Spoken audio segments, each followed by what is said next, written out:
जय किसान का कहीं कहीं नारा भी बुलंद होता है, और ये कहा जा रहा है कि सिनेमा घरों में देखेंगे तो फिल्म का आनंद भरपूर मिलेगा। क्या कहना चाहिए? मैं सिर्फ मिट्टी के लिए ही नहीं, मैं हर फिल्म के लिए बोलता हूँ कि फिल्म बनती है सिनेमा घरों में देखने के प्लीज़ लिए। हाँ देखिए। ये भोजपुरी सिनेमा की विडंबना कह लीजिए कि जिस भाषा को बोलने वाले सबसे ज़्यादा क्षेत्रीय भाषीय लोग हैं वो फिल्में थिएटर में नहीं चल रही हैं। इसकी वजह कहीं ना कहीं बिहार सरकार है, इसकी वजह कहीं ना कहीं सरकार है कि वो लोग थिएटर पे ध्यान नहीं देते हैं, चीज़ों पे ध्यान नहीं देते हैं, और कहीं ना कहीं एल्बम्स हैं जो सिनेमा को मार रहे हैं। क्योंकि एक सिनेमा में जो हीरो चलने वाले होते हैं, जब उनका हर रूप आप एल्बम में देख लेते हैं, आप रोमांटिक गाने में देख ले रहे हैं, सैड सॉन्ग में देख ले रहे हैं, कॉमेडी सॉन्ग में देख ले रहे हैं, तो जब आपको सारी चीज़ें फ्री में मिल रही हैं तो थिएटर में क्यों जाएंगे। मैं बहुत प्रैक्टिकल बातें करता हूँ, मुझे किसी के उसमें बात नहीं करनी है। किसी भी इंडस्ट्री ने जिसने ग्रोथ किया है उसके एक्टर सिंगर नहीं है, हर दिन फ्री में देखने के लिए उपलब्ध नहीं है।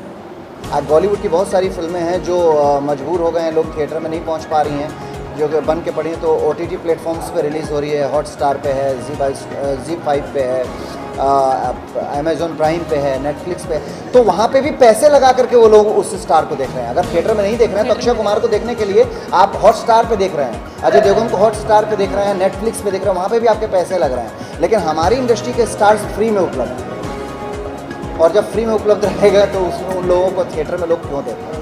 ये सिंपल सा लॉजिक है।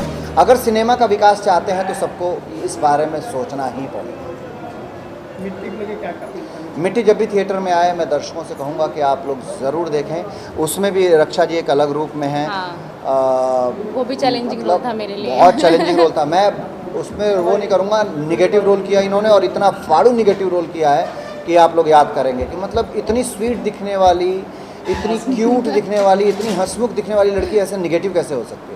कमाल का रोल किया है आपने। Thank you so much sir. आप मिट्टी के लिए क्या फील करना चाहेंगे? मिट्टी में मैंने बहुत अलग रोल किया है और बहुत ही करीब है मेरे दिल के, क्योंकि यश जी के साथ जो भी फिल्म होती है काफ़ी अलग होती है मेरे लिए, और बहुत कुछ करने को होता है मेरे पास। उसमें हमारा फाइट सीक्वेंस है, सर से ही मेरी लड़ाई है। तो मतलब बहुत ही अलग और नया था, क्योंकि हीरो के साथ कभी हीरोइन का फाइट आपने देखा नहीं होगा। और मारती हैं भैया हमें, कायदे मारा इन्होंने।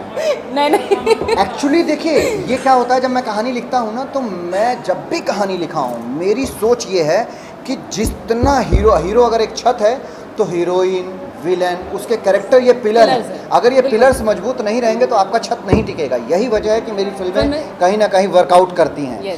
अभी हम लोग इसके बाद एक मृत्युदंड फिल्म करने वाले हैं, तो मृत्युदंड की जो हीरोइन है वो लार्जर देन लाइफ एक्शन करने वाली हीरोइन, और हीरो उसमें बकलोल से एक चश्मा पहन करके एक सीधा सादा सा कैरेक्टर, तो वो भी एक अलग फिल्म होने वाली है। उस फिल्म के मुहूर्त पे हम इंटरव्यू देंगे, किसके साथ देंगे वो उसी समय बताएंगे, सरप्राइज।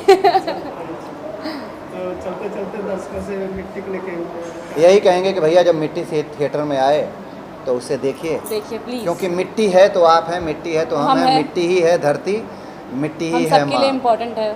तो इसे ज़रूर देखें, अपना प्यार, अपना आशीर्वाद दें। ऐसे ही बनाए रखें।